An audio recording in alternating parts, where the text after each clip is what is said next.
Stop, tu roules sur le boulevard BD. Cet album est fait pour toi. Les grandes et les petites choses.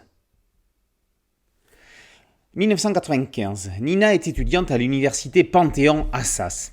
Ses résultats ne sont guère brillants, mais le professeur ne semble pas être totalement objectif dans ses notations. Pour se changer les idées, Nina se noie dans le sport. C'est une athlète et la course est son dérivatif. À la maison, tout va bien. Papa est noir et musulman, maman est juive, 3 générations vivent à la maison, le patriarche étant Papy Yoram. La spécialité de Nina, c'est le 100 mètres. 12,4 secondes, c'est vraiment pas mal.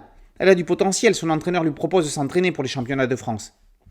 Et un jour, la séance d'entraînement ne va pas se terminer comme d'habitude.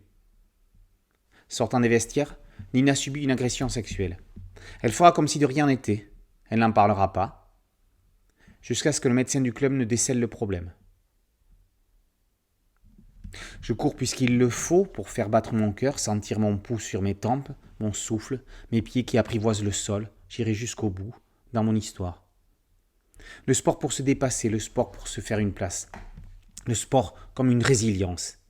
Avec le personnage de Nina, Rachel Kahn se raconte dans une histoire bouleversante.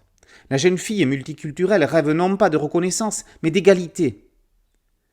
Mais en cette fin des années 90, la société est encore loin d'avoir assimilé des notions de tolérance, de partage et d'œcuménisme. Déjà qu'aujourd'hui, celles-ci ne sont pas intégrées, imaginez ce que c'était il y a plus de 25 ans.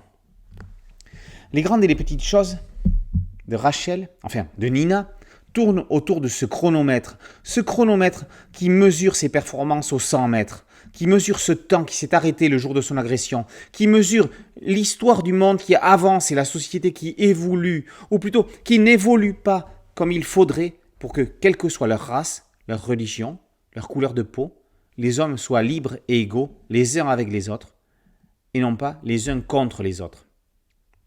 Rachel Kahn adapte son roman éponyme en bande dessinée. Le graphisme à la Dupuis-Berberian d'Aude Massot invite un large public à découvrir ce récit qui peut aider à avancer, qui peut aider à réagir. Juste un conseil, ne lisez pas la 4e de couverture pour éviter d'en savoir trop sur le dénouement de l'histoire. C'est un regrettable couac éditorial. Forrest Gump ne savait pas pourquoi il courait. Nina Rachel le sait.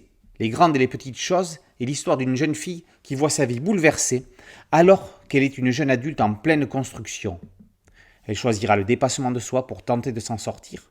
Sera-ce suffisant ?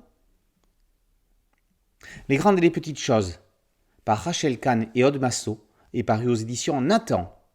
Boulevard BD, c'est un site dédié, un podcast audio et une chaîne YouTube. Merci de liker, de partager et de vous abonner. A très bientôt sur Boulevard BD. Ciao.